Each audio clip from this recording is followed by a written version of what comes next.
This is Real News Media TV, coverage you can trust. Please like, share, subscribe, and hit the notification bell. Select all for daily news updates. Good afternoon, my Real News Media TV family. Welcome back to the channel for another news update for May 6, 2023. And in the news this afternoon, alleged gunman killed accomplice wounded in St. Elizabeth bar shootout. An alleged gunman was shot dead during a shootout involving a licensed firearm holder and the police following an attempted robbery at a bar in Stephens Run in Nain, St. Elizabeth on Saturday morning. Police have not yet ascertained the identity of the gunman. Police reports said about 1:05 a.m., two men, one armed with a firearm, held up the bar and demanded cash. When the demands were not met, the firearm was reportedly used to hit and injure a man who was responsible for handling the cash.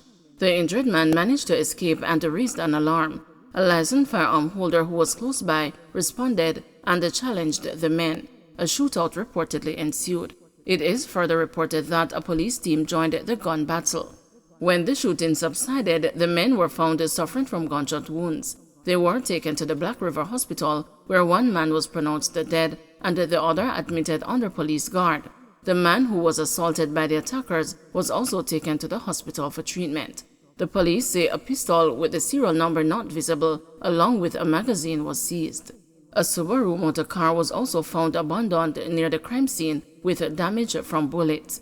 The police say 19 9mm and 4 12-gauge spent casings were found while processing the scene. Trelawny man mowed down by motor car. A Trelawny man was mowed down by a motor car as he attempted to cross a section of the Hague Main Road in the parish Friday night.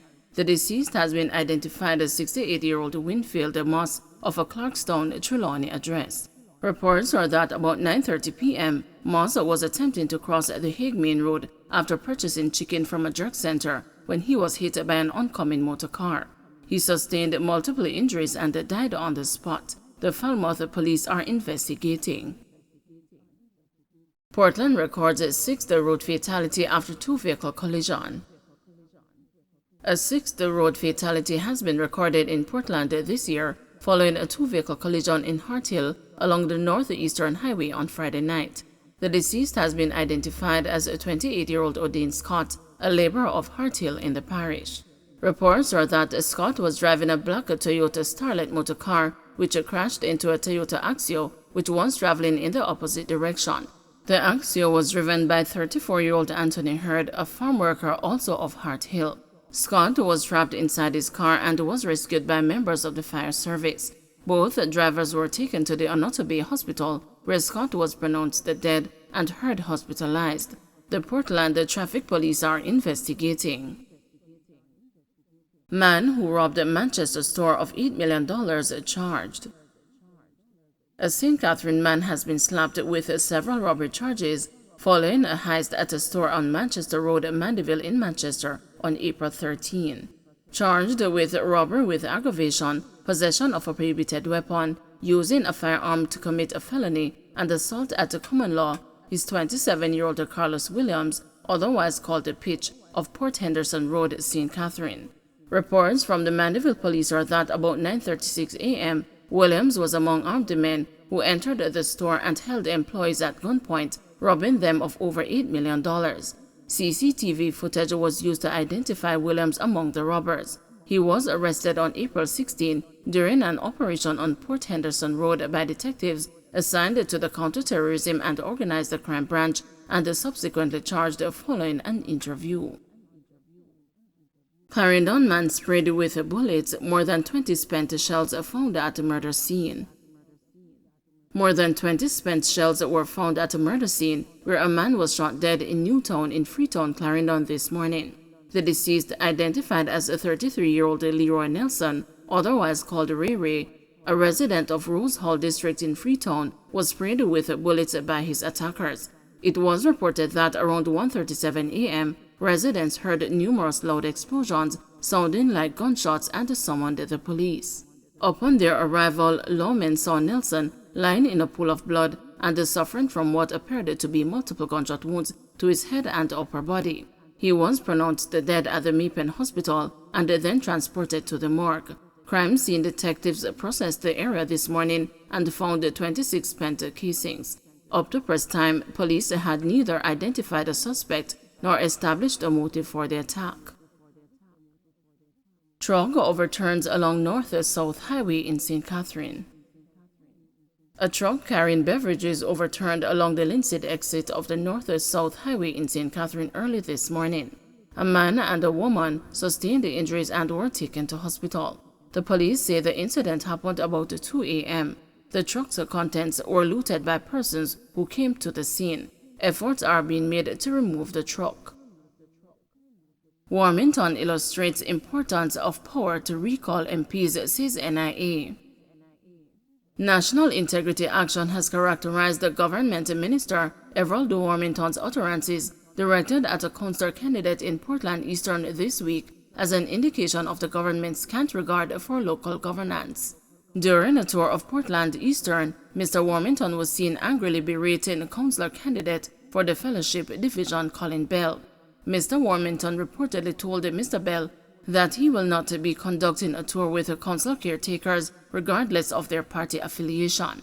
Daniel Archer, Principal Director of National Integrity Action, responding to the incident on Friday, said a wrong signal was sent by Warmington.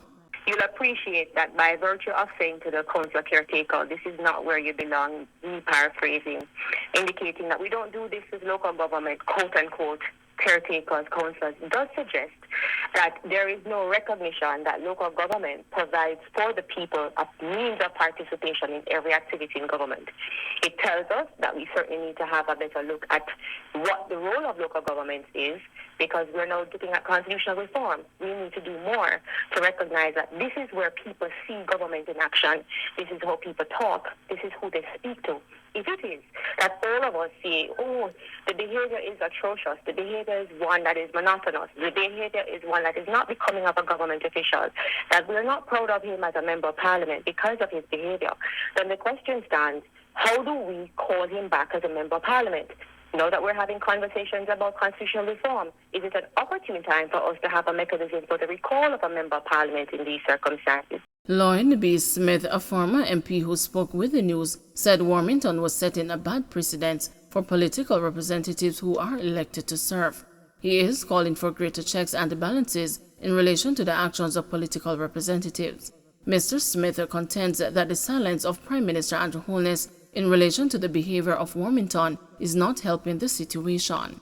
The precedent that it sets is to suggest that a public official at the very level of a legislator, member of parliament, can get away with saying anything that is insulting, that is derogatory, that goes against the grain of common decency in public, on air, in parliament, and get away with it. One has to bear in mind that Jamaica's society at the moment is falling apart in terms of common decency and courtesies. And when someone the stature of Mr. Warmington, who is a member of parliament, a legislator, can be saying all these things and seemingly not even a rap on the wrist, it suggests that it is par for the course, and one wonders if at some stage we will not see other members of parliament and other public officials joining in this kind of disruptive behavior. I'm not aware that there's a policy in the JLP or in the JLP government that a councillor or a council caretaker should not participate in anything to do with a member of parliament. So it does seem to me that Mr. Warmington is out on a limb and he's just doing his own thing, and he needs to be reeled in. And one wonders why Prime Minister Andrew Holness remains so silent and for so long. Don't forget to like, share, subscribe, and hit the notification bell. Select all for daily news updates.